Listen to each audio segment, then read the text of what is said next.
இந்த நோட்ஸ் நான் உங்களோட இதுக்கு போட்டிருக்கேன். நோட்ஸ்ல இதன் தெளிவில்லைன்னா பார்த்து எழுதி கொள்ளுங்க.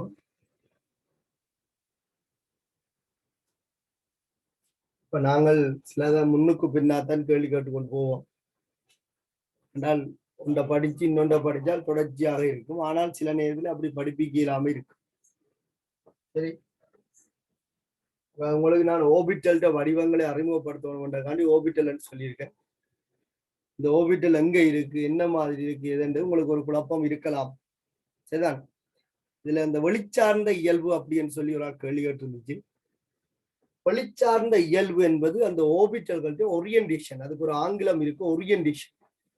இந்த ஓபிட்டல்கள் எவ்வாறு ஒழுங்கமைக்கப்பட்டிருக்குது என்பதுதான் அந்த வெளிச்சார்ந்த இயல்பு.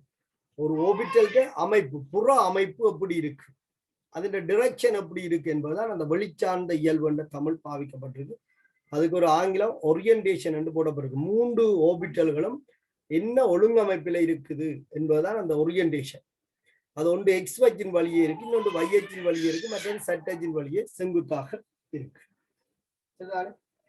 தலையங்கம் போட்டுக்கொள்ளுங்க. சக்தி சொட்டன் என்று சொல்லி, சக்தி சொட்டன்.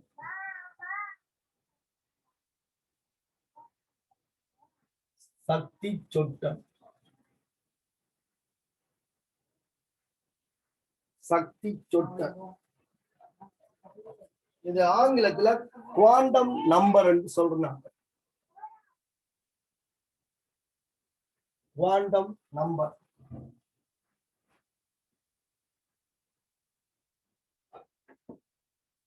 சரி, இந்த இடத்துல நாங்கள் ஓபிட்டல் என்றா என்ன, அது எங்க இருக்கு என்ற விஷயங்களை பற்றி நாங்கள் பார்த்து கொள்ளலாம். இந்த சக்தி சொட்டன் கொள்கை போரின் மாதிரியோட சேர்ந்ததுதான். போர் ஒவ்வொரு அணுவும் கருவுக்கு வெளியில பிரதான சக்தி மட்டங்கள் என்று சொல்லி அப்படி குறிச்சிருந்தார். அதை நாங்கள் முதலாம் சக்தி சொட்டன் n=1, 2ஆம் சக்தி சொட்டன் n=2, 3ஆம் சக்தி சொட்டன் n=3 அப்படி நாங்கள் பார்த்தோம். இந்த முதலாம் சக்தி மட்டம் என்பதுதான் முதலாம் சக்தி சொட்டன் என்ற ஒரு பெயரால அழைக்கப்படும். சக்தி சொட்டன் இது போரால முதலே முன்மொழியப்பட்டிருக்கு. இப்ப இந்த சொட்டன் கொள்கையானது ஒரு கணித ரீதியான ஒரு கொள்கை. சரிதானே, கணித ரீதியான ஒரு கொள்கை. கருவுக்கு வெளியில இருக்கிற இலத்திரன்கள் பிரதான சக்தி மட்டங்கள், அதாவது முதன்மை சக்தி மட்டங்கள் அங்கே ஒழுங்கமைக்கப்பட்டிருக்கிறதாக போர் குறிப்பிட்டிருந்தார். முதலாவது ஓடு n=1 என்றும், 2வது ஓடு n=2 என்றும், 3வது ஓடு n=3 என்றும், இப்படியே முடிவிலி வரைக்கும் பிரதான சக்தி சொட்டுக்கள், அதான் பிரதான சக்தி சொட்டன், அதுவும் பிரதான சக்தி மட்டமும் 1 குறிப்பிட்டிருந்தார். ஆனால் மேற்கொண்டு நிகழ்த்தப்பட்ட சோதனைகள் அவதானங்கள்ல இருந்து அந்த ஒவ்வொரு பிரதான சக்தி மட்டங்களையும் சக்தி வேறுபட்ட உபசக்தி மட்டங்கள் என்று சொல்லப்படுகின்ற கோண உந்த சக்தி சொட்டன் காணப்படுவது அவதானிக்கப்பட்டது. இப்ப நீங்கள் n=1 என்று குறிப்பிட்டால் அது பிரதான சக்தி மட்டத்தை குறிக்கும். அந்த பிரதான சக்தி மட்டம் உபசக்தி மட்டம் என்று சொல்லப்படுகின்ற ஒரு அமைப்பு இருப்பதாக இந்த குவாண்டம் நம்பர்ஸ் சொல்லும். அப்ப 2வது பிரதான சக்தி மட்டத்துக்கு நாங்கள் ஒரு சக்தியை குறிப்பிட்டிருந்தோம். 2வது பிரதான சக்தி மட்டத்துக்கு ஒரு சக்தியை குறிப்பிட்டோம். அந்த 2வது பிரதான சக்தி மட்டத்துல சக்தி வேறுபட்ட உபசக்தி மட்டங்கள் காணப்படுவதாக ஆய்வுகள் மூலம் நிரூபிக்கப்பட்டது. அப்ப சக்தி சொட்டன் கொள்கையில பிரதான சக்தி சொட்டன், இது போரால குறிப்பிடப்பட்ட முதன்மை சக்தி சொட்டன், முதலாம் சக்தி மட்டம், 2ஆம் சக்தி, அதை சக்தி சொட்டன் சொல்றோம். அடுத்தது துணை சக்தி சொட்டன். துணை சக்தி சொட்டனுக்கு இன்னொரு பேர் இருக்குது, கோண உந்த சக்தி சொட்டன். என்ன? கோண உந்த சக்தி சொட்டன். அடுத்தது ஒன்று இருக்கு, காந்த சக்தி சொட்டன். நாலாவதாக இலத்திரனினுடைய சுழற்சி, அதாவது தமிழ் ஒன்று பார்ப்போம், கரங்கள் அப்படின்ற ஒரு தமிழ் பார்ப்போம். கரங்கள்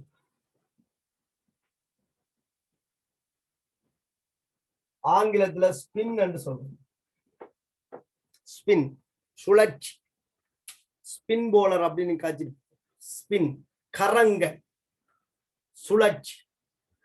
இப்படி 4 சக்தி சொட்டன்களை பயன்படுத்தி ஒரு இலத்திரனினுடைய சரியோ ஒழுங்கமைப்பு விவரிக்கப்படுகிறது. அப்போ ஒரு இலத்திரன் பிரதான சக்தி மட்டத்துல எங்க இருக்குது, அந்த பிரதான சக்தி மட்டத்துல எந்த உபசக்தி மட்டத்துல இருக்குது, அது எந்த காந்த சக்தி மட்டத்துல இருக்கு, அது என்ன கரங்கள்ல இருக்கு என்பதை குறிப்பிடுவதுதான் இந்த சக்தி சொட்டன். ஒரு ஓபிட்டலினுடைய அமைப்பை முதல் 3 சக்தி சொட்டன்களும் குறிப்போம். ஒரு ஓபிட்டலினுடைய அமைப்பை முதல் 3 சக்தி சொட்டன்களும் குறிக்கும். என்ன முதல் 3 சக்தி சொட்டன்? பிரதான சக்தி சொட்டன் அல்லது முதன்மை சக்தி சொட்டன், இரண்டாவது துணை சக்தி சொட்டன் அல்லது காந்த கோண உந்த சக்தி சொட்டன், மூன்றாவது காந்த சக்தி சொட்டன். இந்த 3 சக்தி சொட்டன்களும் ஒரு அணுவில இருக்கிற ஓபிட்டல் நிலையை வெளிப்படுத்தும். நாலாவதாக குறிப்பிடப்பட்ட கரங்கள் சக்தி சொட்டன் அந்த ஓபிட்டலுக்குள்ள இருக்கிற இலத்திரனினுடைய சுழற்சியை சுட்டி காட்டும். இது ஒரு கணித முடிவு. சரிதானே? ஒவ்வொரு தர பற்றி நாங்கள் தனித்தனியா படிக்க வேணும். முதல்ல இந்த சொட்டன்கள்ட்ட 4 வகைகளையும் நாங்கள் பார்ப்போம். சரிதானே? தலையங்கம் போட்டுக்கொள்ளுங்க. சக்தி சொட்டன், சக்தி சொட்டன்,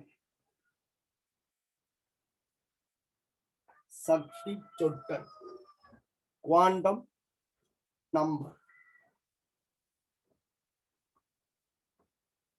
சக்தி சொட்டன். எழுதிக்கொள்ளுங்க.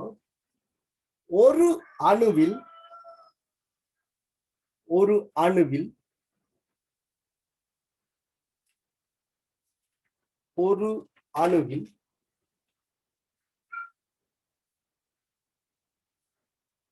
இலத்திரனின் நிலையை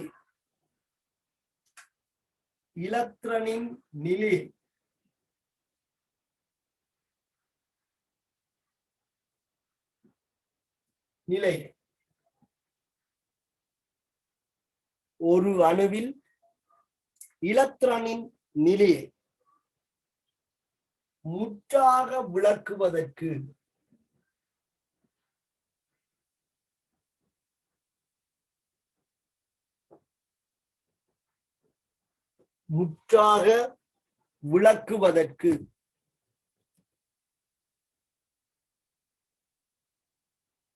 ஒரு அணுவின் இலத்திரனின் நிலையை முற்றாக விளக்குவதற்கு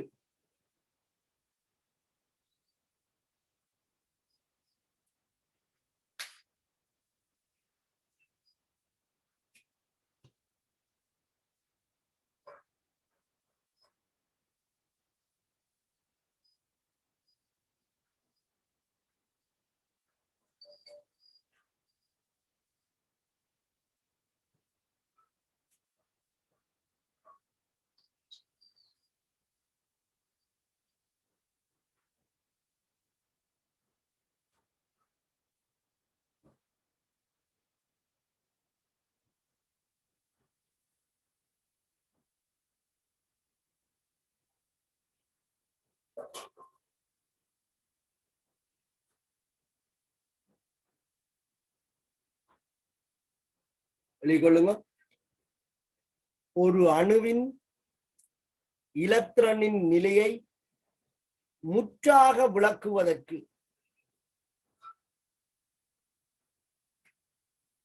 4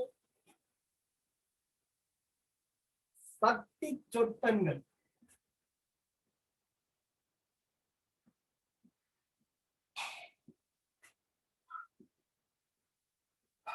4 சக்தி சொட்டன்கள். 4 சக்தி சொட்டன்கள்.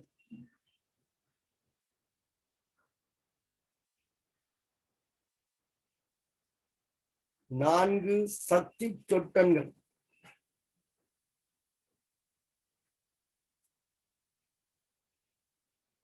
பயன்படுத்தப்படுகின்றது. 4 சக்தி சொட்டன்கள் பயன்படுத்தப்படுகின்றது.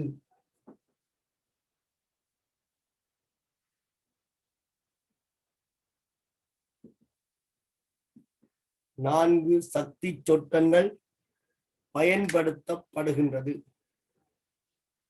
சரியா? இப்ப நீங்கள் இதுவரைக்கும் ஒரு எலக்ட்ரான் முதலாவது சக்தி மட்டத்தில் இருக்கலாம், அல்லது 2வது எலக்ட்ரான் சக்தி மட்டத்தில் இருக்கலாம், அப்படித்தான் கதைச்சிருக்கு. ஆனா உண்மையிலே அது முதலாவது சக்தி மட்டத்திலே எங்க இருக்குன்னு எங்களுக்கு இதுவரைக்கும் தெரியாது. இந்த 4 சக்தி சொட்டன் கொள்கையை பயன்படுத்தி ஒரு எலக்ட்ரானினுடைய சரியான தானத்தை நாங்கள் இனங்காண முடியும். சரியா? இப்ப 3வது பிரதான சக்தி மட்டத்திலேயே எங்க இருக்கும் என்று எங்களால் சொல்ல முடியாது. ஆனால் இந்த 4 சக்தி சொட்டன் கொள்கையும் அதின் சரியான தானத்தை எங்களுக்கு குறிப்பிடும். சரியா? அப்ப கவனித்துக் கொள்ளுங்க. எலக்ட்ரானின் நிலையை முற்றாக விளக்குவதற்கு 4 சக்தி சொட்டங்கள் பயன்படுத்தப்படுகின்றது. முதலாவது முதன்மை சக்தி சொட்டம். முதன்மை சக்தி சொட்டம்.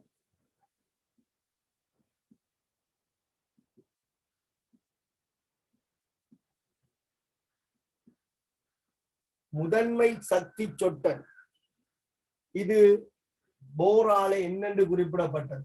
முதன்மை சக்தி சொட்டன். இதை நாங்கள் 1, 2, 3, 4 என்று முடிவிலி வரைக்கும் போட்டுக்கொள்ளும்.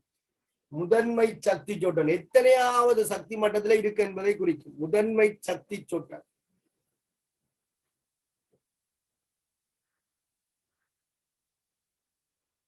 முதன்மை சக்தி சொட்டன்.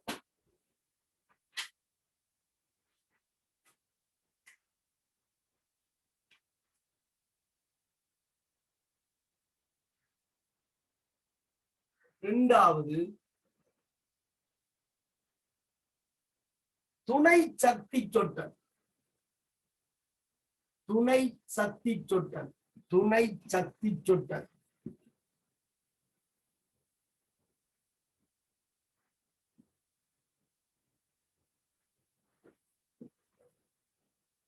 துணை சக்தி சொட்டன்.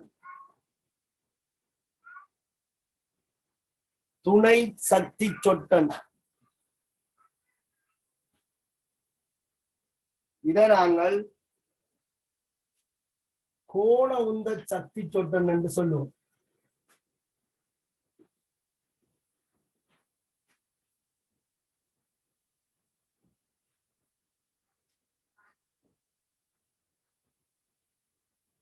கோண உந்த சக்தி சொட்டன்.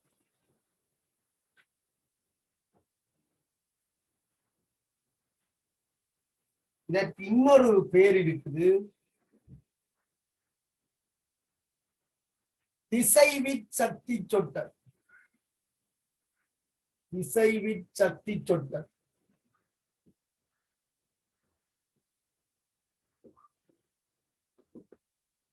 திசைவிற் சக்தி சொட்டன்.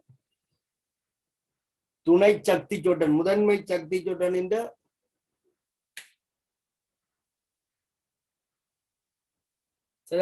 முதன்மை சக்தி சொட்டன். இரண்டாவது துணை சக்தி சொட்டன்.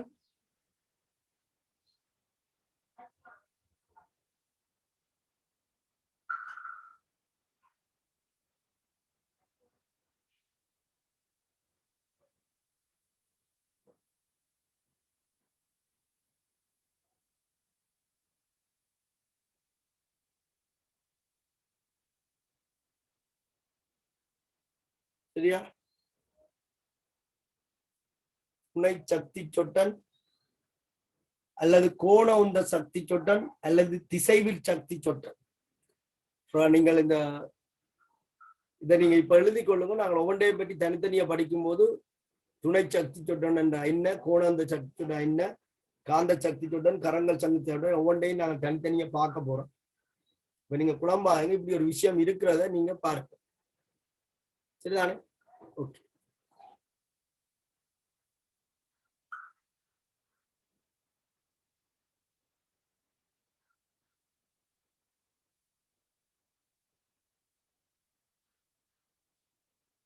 சக்தி சொட்டன் 4. ஒன்று முதன்மை சக்தி சொட்டன், இரண்டாவது துணை சக்தி சொட்டன். துணை சக்தி சொட்டனுக்கு இன்னொரு பேர் இருக்கு, கோண உந்த சக்தி சொட்டன் அல்லது திசைவி சக்தி சொட்டன். இது எல் என்று சொல்லப்படுகின்ற ஒரு குறியீட்டால குறிக்கப்படும். L small L. இப்ப முதன்மை சக்தி சொட்டன் கேபிட்டல் என்ன சிமோல் என்னால குறிப்பிடப்படுவதை போல துணை சக்தி சொட்டன் சிமோல் எல்லால குறிப்பிடப்படும். மூன்றாவது காந்த சக்தி சொட்டன். காந்த சக்தி சொட்டன்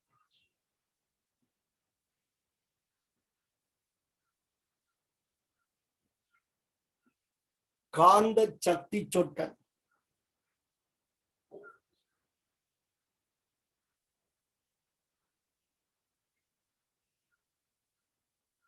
காந்த சக்தி சொட்டன்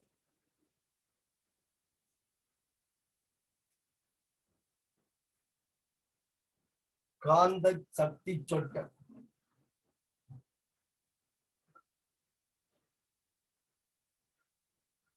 நாலாவது இதை நாங்கள் எம்எல் என்று குறித்துக் கொள்ளும். எம்எல் காந்த சக்தி சொட்டன். நான்காவது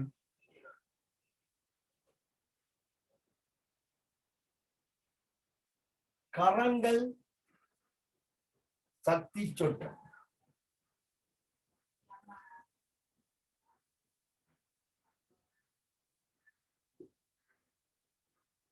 கரங்கள் சக்தி சொட்டன். கரங்கள் என்பது சுழல்தல் என்ற கருத்து. Spin spin quantum number. Spin quantum number. இதனால இந்த குறியீடு எம்எஸ் எம்எஸ்.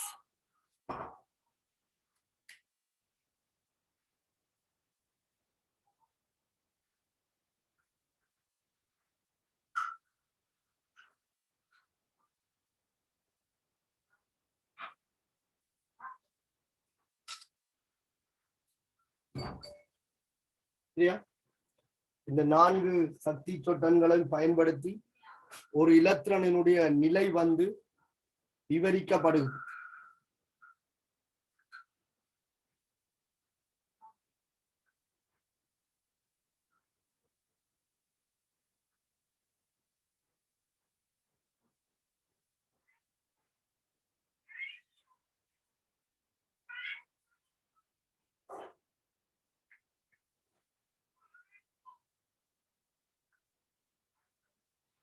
இதுல இந்த மூன்றும்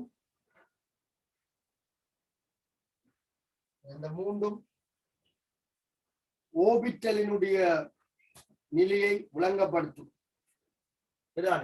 முதல் மூன்றும் ஓபிட்டலை விவரிக்கும்.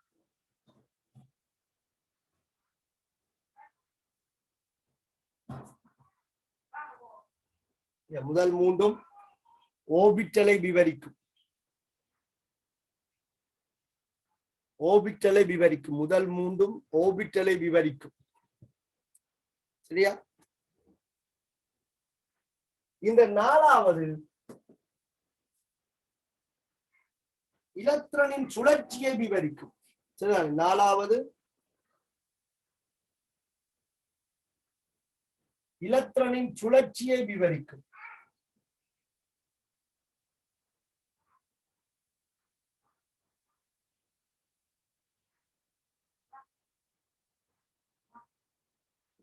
நாலாவது இலத்திரனின் சுழற்சியை விவரிக்கும்.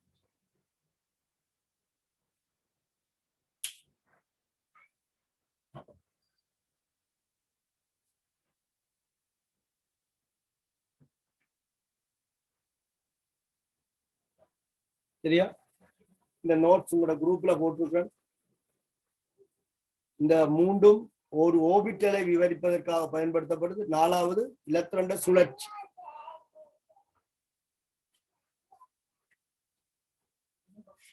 இந்த விடயத்திற்கு எழுதி கொள்ளுங்க. போரின் மாதிரி உருவானது போரின் மாதிரி உருவானது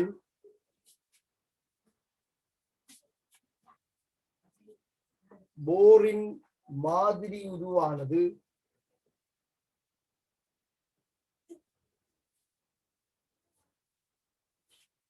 போரின் மாதிரி உருவானது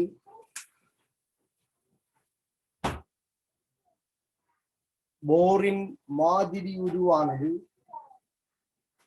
ஒரு தனியான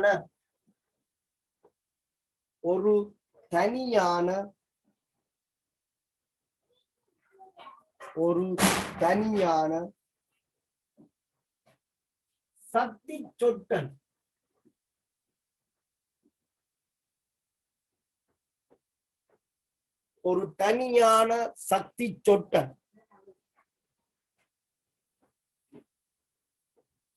எண்ணினை அறிமுகப்படுத்தியது.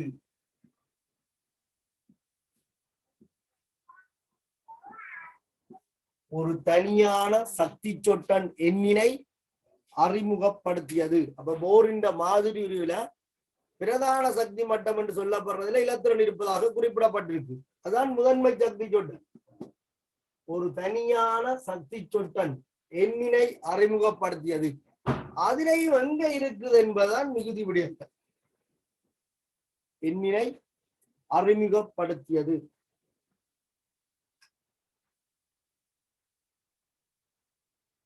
சொட்டு பொறிமுறை மாதிரியானது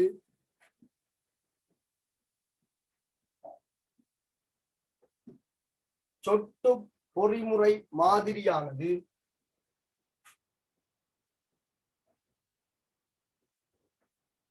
சொட்டு பொறிமுறை மாதிரியானது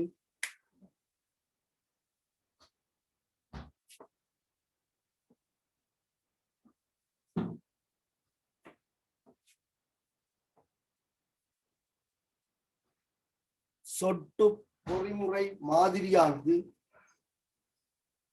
3 சொட்டன்கள் 3 சொட்டன்கள்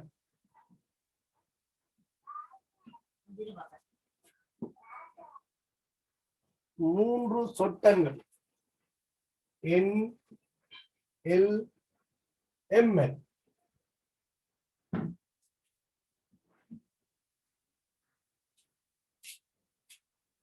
சொட்டன் பொறிமுறை மாதிரியானது 3 சொட்டன்கள் NLML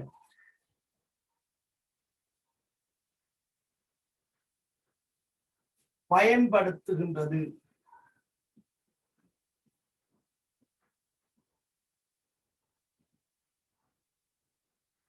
ஒரு இலத்திரண்ட நிலையை விவரிப்பதற்கு போர் முதன்மை சக்தி சொட்டனை மட்டும்தான் பயன்படுத்தினார். ஆனா சொட்டன் பொறிமுறை 3 சொட்டன்களை பயன்படுத்துது.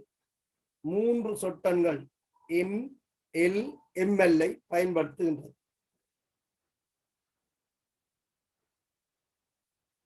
இவை மூன்றும்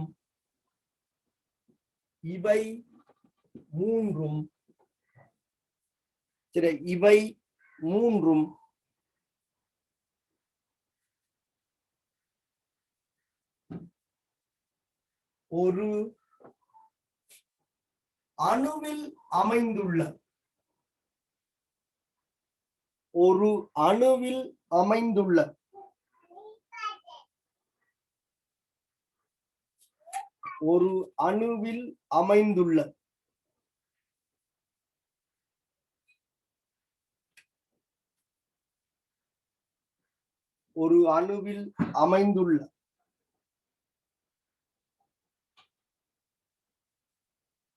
இலத்திரனின்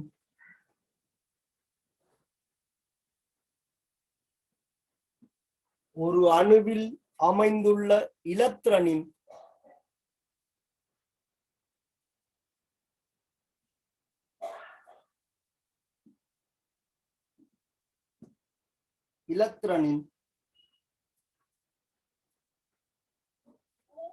ஒரு ஓபிட்டலை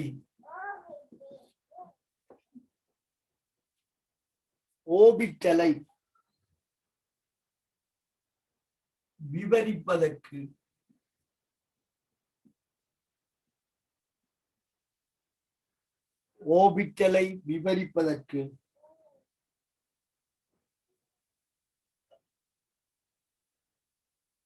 பயன்படுத்தப்படுகின்ற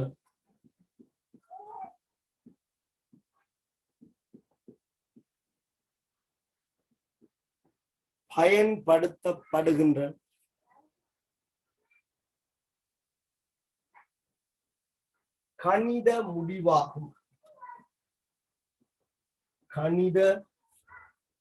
முடிவாகும்.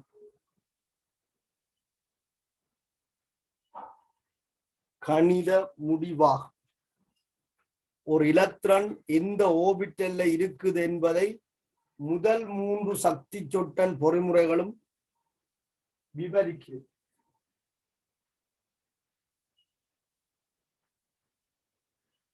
கணித முடிவா.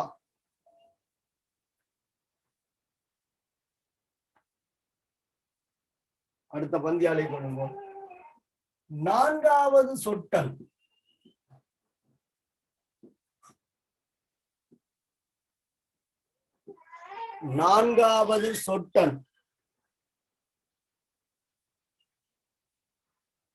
எம்எஸ் ஆனது 4வது சொட்டன் எம்எஸ் ஆனது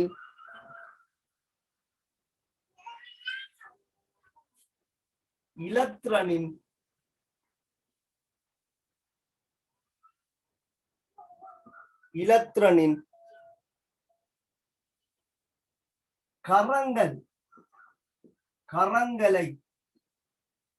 கரங்கள் என்பது சுழற்சி.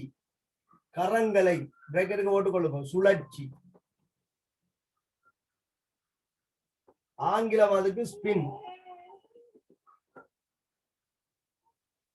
4வது சொட்டன் எம்எஸ் ஆனது இலத்திரனின் கரங்களை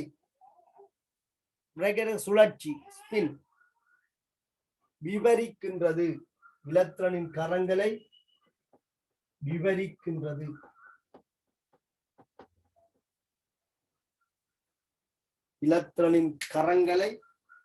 விவரிக்கின்றது.